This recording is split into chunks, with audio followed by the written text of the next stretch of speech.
from Hebrews chapter 11. By faith, Abel offered to God a more acceptable sacrifice than Cain, through which he was commended as righteousness, God commending him by accepting his gifts. And through his faith, though he died, he still speaks. Okay? So let's have a little bit of fun talking about Abel. Who is your hero of the faith? Abel is the first person God chose as an example of faith. And if you think about it, through all the religious stuff, we go all the way back to the very beginning, and Abel operated in faith. Kind of a cool thing. And,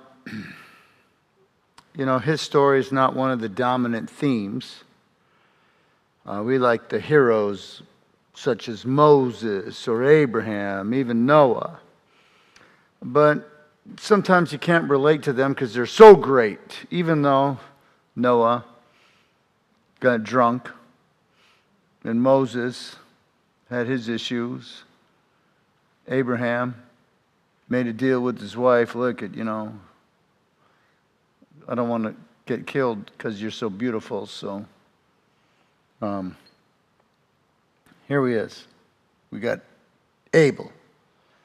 It's an interesting question. After Adam and Eve were kicked out of the garden, do they still have a relationship with God?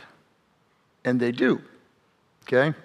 The Lord was not finished with his damaged new creation. He made garments for Adam and Eve when they moved out of the Garden of Eden. We always think they got kicked out, but they actually got protected because as sinners, if they ate from the tree of life, they would live forever in a sinful state. So, once again, protection, not punishment. And notice they still brought worship. They still presented themselves to the Lord. Job and the angelic realm presented themselves to God.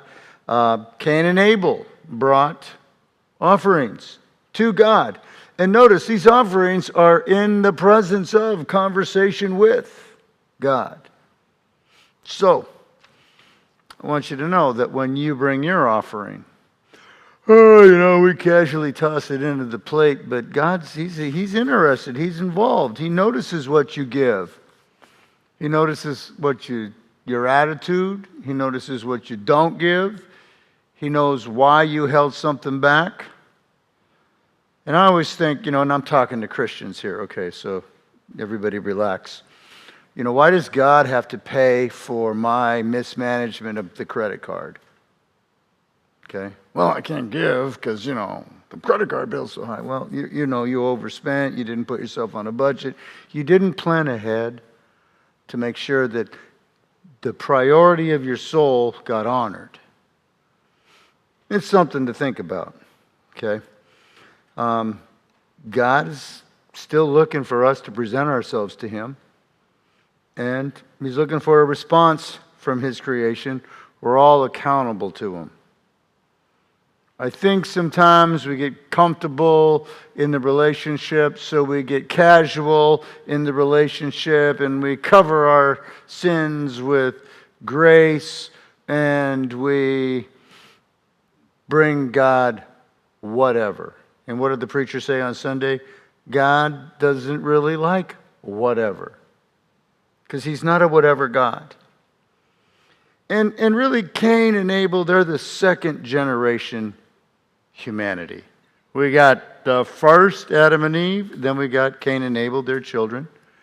And Abel made one sacrifice and then was beaten to death by his brother. Religious persecution right up front. Interesting, huh? And sibling rivalry, it's common in the Bible. Cain killed his brother Abel out of envy and jealousy. Esau and Jacob Okay? Jacob stole Esau's birthright. Joseph was hated by his brothers who beat him up, and then they were going to kill him, but they found another option. Let's sell him into slavery. And I want you to feel this. They were going to kill him, and then God brings an alternative. The most scary alternative. To be sold into slavery to people who don't speak your language. To go away from your home that you will never see again. Okay? Now remember, Rachel and Leah's children,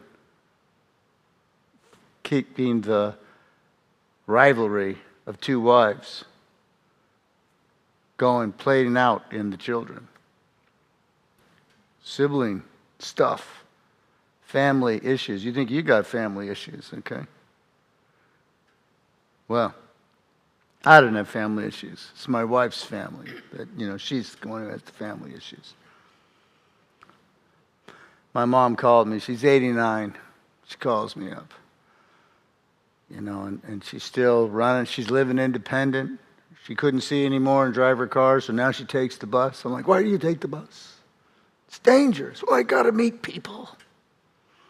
I'm like, all right. There's a house here ready for you whenever you get tired of, living by yourself. And anyways, you got stuff going on in the family. And most of us do. And the real question is, why was Abel's sacrifice acceptable to God?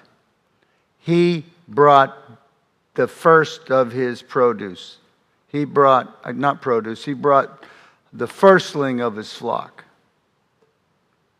And, I don't do it correctly, but there's a way you're supposed to tithe where off the top you give to God, and then, you work out the rest of your bills. We're just not that disciplined in our household, okay? The tithe happens, but, I'm tired of it happening at the end of the year, so I've been trying to move it up to the beginning of the year, some of it, and then some of it in the middle of the year so that it isn't such a car pain. You could buy a car with the tithe at the end of the year, right? So try to ease the pain. And I say the pain, it's a joy to tithe. Both my wife and I were like, okay, let's see how much we can give them. So it's fun. And the best way to do it is to honor God right up front. Know that you're going to bless him with your choice, with your best, with your first. And then Cain brought whatever. And by the way, whatever, that doesn't mean it was a small amount. Remember the lady with the 2 coins? Apparently it was less than 2 cents in American money. I mean, this is nothing. But it was all she had to live on. But it was something that she could have bought another meal with. And so she's basically saying, you know what? I could feed me or I could bless you, Lord. And Jesus recognized the priority. Isn't that something fun? Yeah, absolutely. Well, Cain brought whatever. God's not impressed with mighty deeds.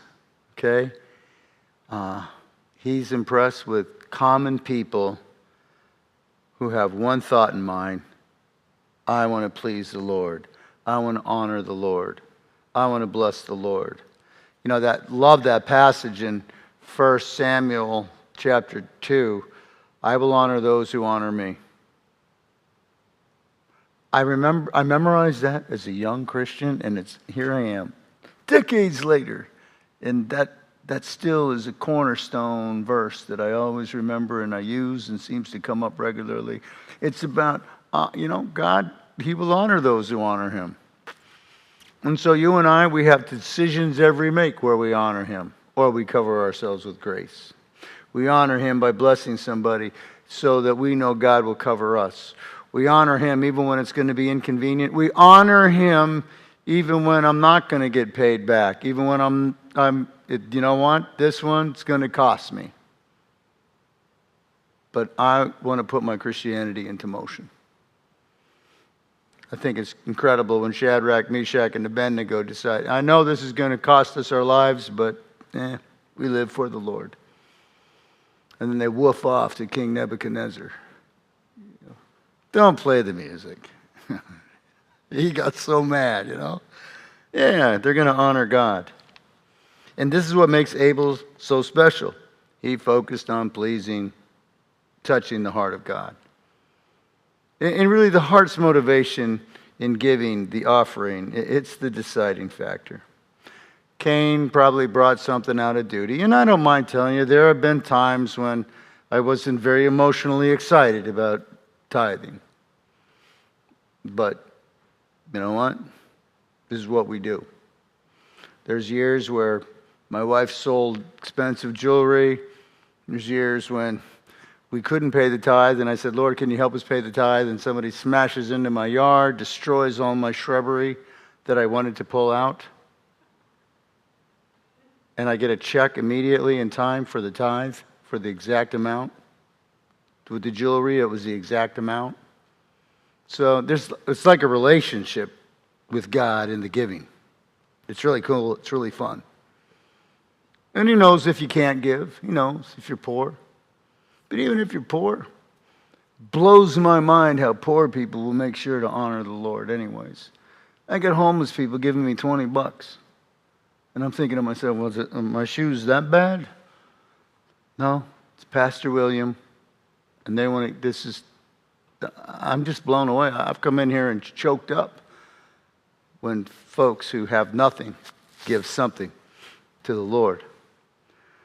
It comes from the heart. And really, when you're doing something out of duty, your heart's not involved. Sometimes you're doing something because, I just go to church. It's my routine on Sunday mornings.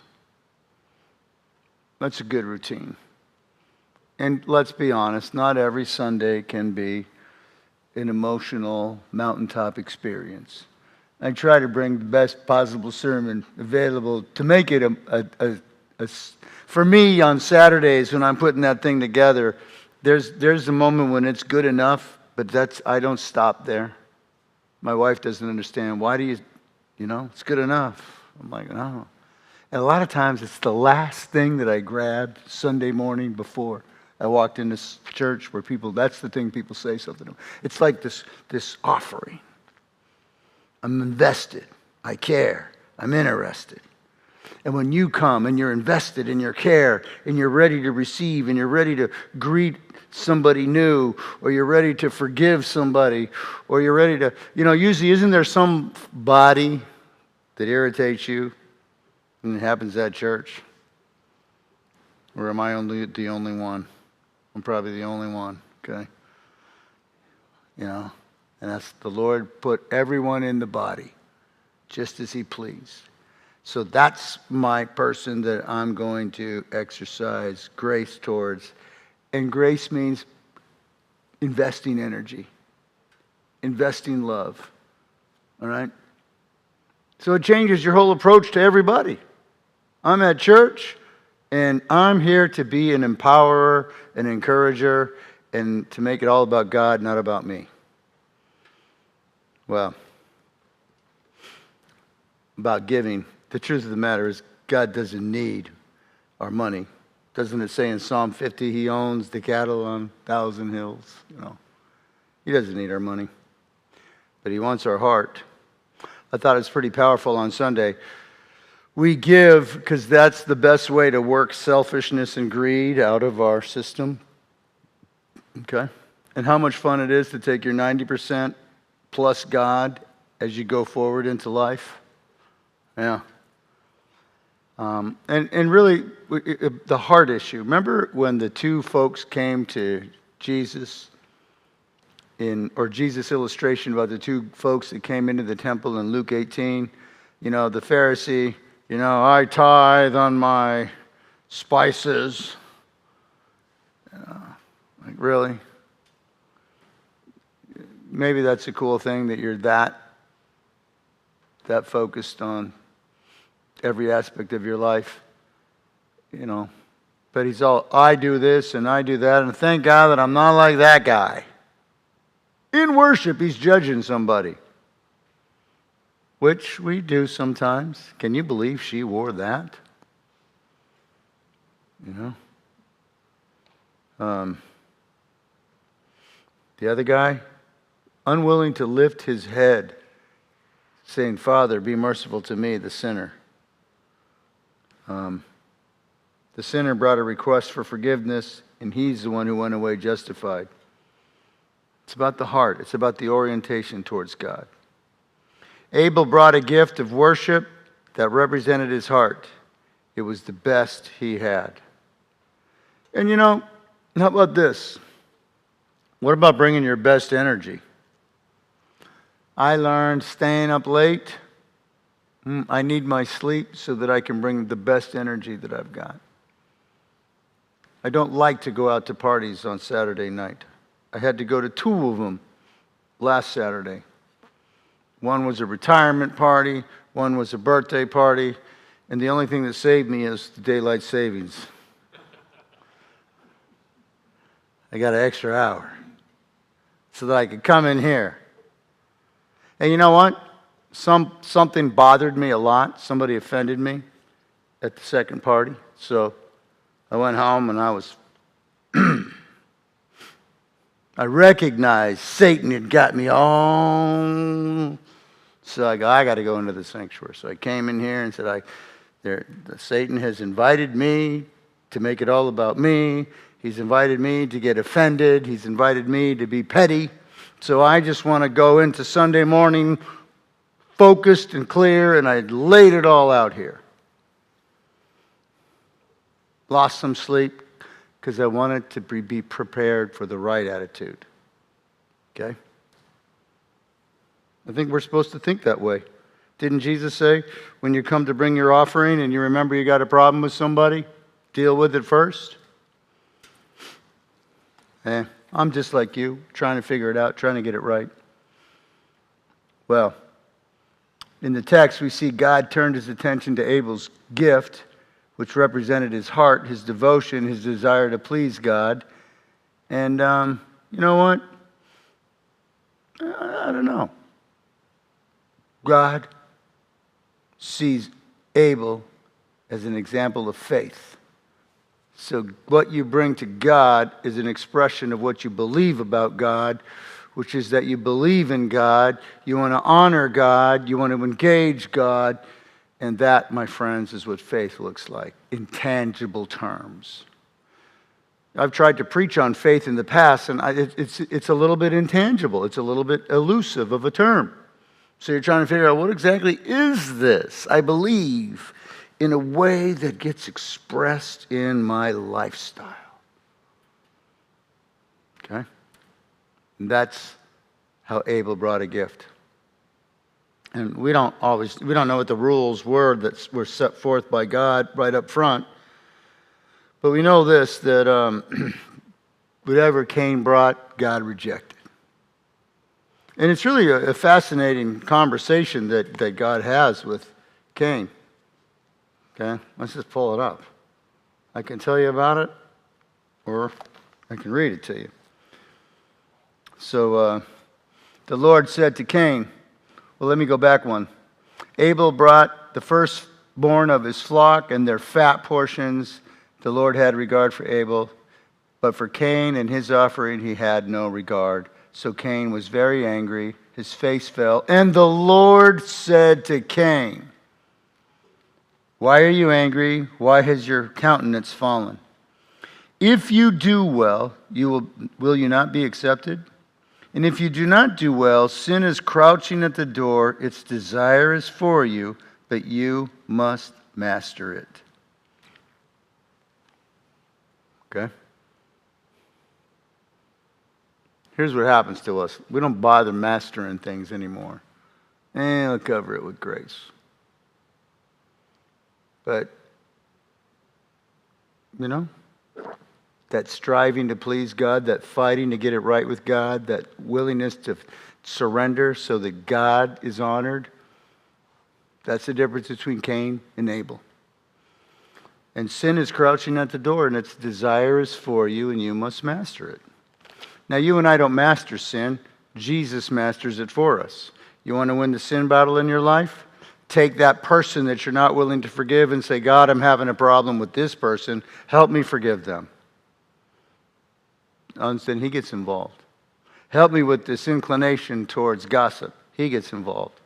Or I have a pride problem, a lust problem, an anger problem, a materialism problem, whatever your problem is. Help me. And then follow the promptings and transformation happens. Okay? Well, here's the deal. The sin of Adam and Eve it infected their son Cain. And the first son kills the second son. Can you imagine the overwhelming pain? Sin isn't just some vague concept. My child killed my other child. Oh. So, sin for them hurts. Sin for them is very personal. Okay? Well, human nature is now tainted and throws off accountability to God. God had a conversation with him, Cain, and he failed. Now independent, Cain decided what was acceptable to bring to God. Cain made self-worship standards. This is how I'm going to worship God. And people come into my office and go, hey, you ought to go to church. I worship God in my own way. Hold on a minute. He tells you how he wants to be worshiped. If you decide to throw him a bone, give him a tip, I'm not going to listen to the Rolling Stones. That's one of my friends. That was his big Christianity. The guy was the biggest sinner I knew. Doing lines of coke and everything bad that you could imagine. But he wasn't going to listen to the Rolling Stones because he wanted to honor God. I'm like, all right, Yeah. Cain would try to be God a second time and take the life of his brother. First time, I'll decide what I'm going to give you, God. Second time, I'm going to kill my brother. And so, I don't know. I was in this fascinating place. I'm reading Jonah. Jonah's in the belly of the whale.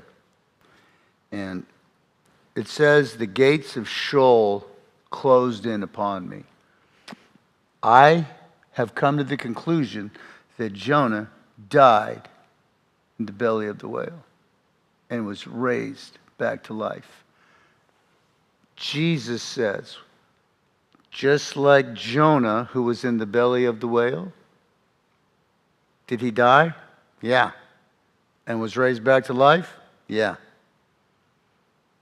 Just saying.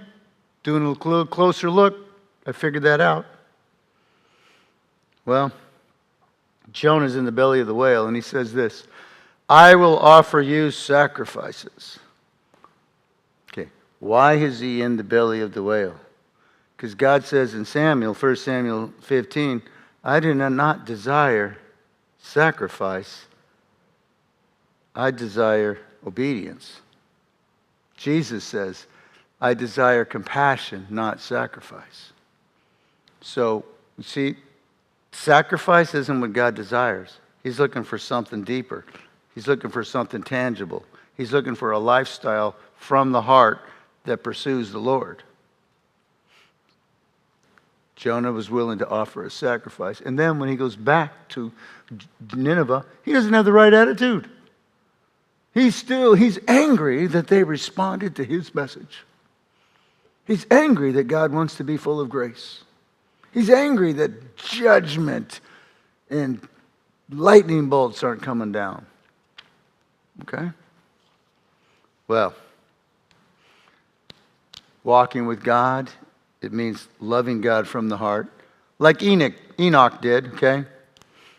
It implies that life as it is lived out over the course of our journey, how we treat our neighbor, how we forgive our enemies, how we care for the needy, how we follow the Lord's requests. That's faith. life lived out, believing in God. Hebrews 11:6, without faith it is impossible to please God. For whoever comes to God must believe he exists and is a rewarder of those who seek him. And so I'm just going to ask right now, is there a place that you are faithing it? I got a situation. I'm going to bring faith to it. I have a fear. I'm going to bring faith to it. I got a problem. Am I going to bring faith to it? Who is the object of your faith? What do you need to put into motion spiritually that activates faith? Well, Abel brings a good gift, and he's repaid with getting murdered. All right? If you ask me, it's not fair. Welcome to sin's arrival. I always think about the persecuted church. You know, when in that pew, the second pew, I pray for the Nigerian church. I pray for the Christians being, hurt by the Congo, the Syrian Christians that are dying, the fastest growing church, Afghanistan. You got the Chinese persecuted, the Indians right now are persecuting Christians all over the place. Then we got our American, worldviews. Islam is killing people. You got, secular atheism. Interesting, with Islam and secular atheists, they both have one thing in common. They're against Jesus Christ. All right? So we got worldviews. We got people being martyred. Yeah. It's not fair. I don't like it. I read today that, is it in Canada, if you preach a particular message, you're going to be imprisoned. I think preaching against same-sex maybe is what it was. But it's being, if you preach something from the Scripture, you'll be put in prison. In Canada. So, you might want to think about your relatives in Canada, okay? Send them a message. Keep quiet about Jesus Christ. All right? All right? I like him. It's not easy to be a Christian in parts of the world right now. But we must obey God rather than man. We must be willing to be martyred like all of those people are. And by the way, in Revelations 20, is it verse 4, I think, it says, for all those who get beheaded. Who kills people by beheading? Islam. So in Revelations 20, when we're wrapping up the end of the world, apparently those who do the beheading are a factor in the end times. And you and I have to get ready for it. Maybe the Lord will take us beforehand. Maybe you'll have to be martyred. All right? I don't know. What does this have to do with Abel? He was martyred. Just for being a Christian. Jesus says there will come a day when they think they're doing God a service by killing you, the Christian. All right. Hebrews 11:4. By faith, Abel offered unto God a more excellent sacrifice than Cain, by which he obtained witness that he was righteous, God testifying of his gifts.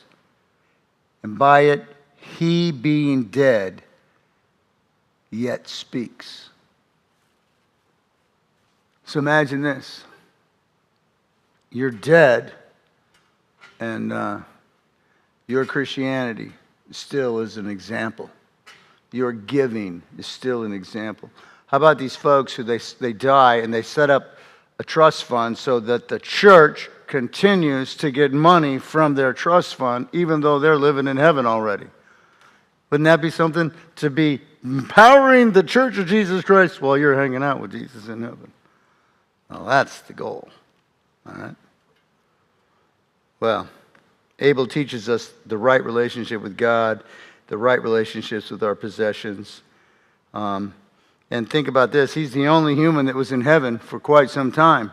I believe there wasn't another person in heaven for another 665 years. He and God, the first human, hanging out together for 665 years.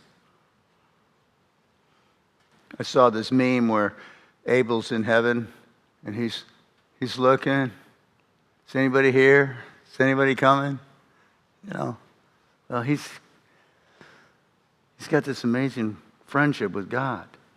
One of the things I worry about is when I get to heaven, you're all going to want to have time with God, which is going to minimize my time with God. And then there's all those other Christians who are going to get in the way of me having my private time with God. Abel didn't have that problem. He got to develop his time with God. Well, Abel shows us how to overcome our sinful nature. Engage God with our best. And we also learn the difference between works and faith. Okay? Faith prioritizes God, bringing your best. Works, and we'll bring something. Faith, we learn the necessity of a blood sacrifice. And here's where it gets pretty radical. Okay? Let's do the contrast. Cain, the firstborn child to humanity, becomes the first murderer. His name means self-sufficient, self-assertion. He hated, he killed, he lied, he was cursed. Am I my brother's keeper? Could you imagine saying that to God? It's giving God attitude. A smart response. Abel, he suffered at the hands of sinful man like Christ. His offering was accepted by God. It fills the picture of Christ in shedding blood to make atonement. Abel's offering by faith, not works. Okay? And I just want to remind you, faith is an emotional, personal response to God. Well, faith is not a child's toy. It's a real life, tangible expression of your lifestyle. And yeah, there are dangers. In Hebrews 11, 36 or 38, it talks about these guys who got stoned to death and were sawed in half. Isaiah, who were, faced lions, who got persecuted to death. There's a whole list of stuff that these guys had to go through. Right? How about Paul's persecution? Sometimes it's dangerous to be a Christian. Today I saw a woman about to be martyred, and she was so upset, and she's holding her baby, and she's got her 2 children, and the children don't understand, and the one child's lifting its hand up to the guy that's about to kill him, And you're just looking into the face of this woman who's a Christian and is going to be gunned down, and her children are going to be gunned down. And you're just like, wow. Okay? That's happening right here, right now. So, sometimes hardships happen. Sometimes you might have to make the decision. Do I want to cling to this life, or do I want to make a statement that I believe in God? Well, we have the tale of 2 men. We got Cain versus Abel. And really, the tale of 2 men, we got the birthright issue with Jacob and Esau. Jesus says 2 men built a house in Matthew 7. 2 men at the rapture. One gets taken and one doesn't. 2 men went into the house to pray in Luke 18. 2 men were crucified with Jesus on the cross. Okay? 2 men died. One went to heaven and one didn't. Luke 16. With Jacob I loved, Esau I hated. God makes choices about our responses to him. So, I guess I want you to figure out, which guy are you? And now I know that's not the proper, gender conversation here, but yeah. I think Cain teaches us about sin, envy in another's gift. Abel teaches us how God is a priority. And that's where you and I want to land.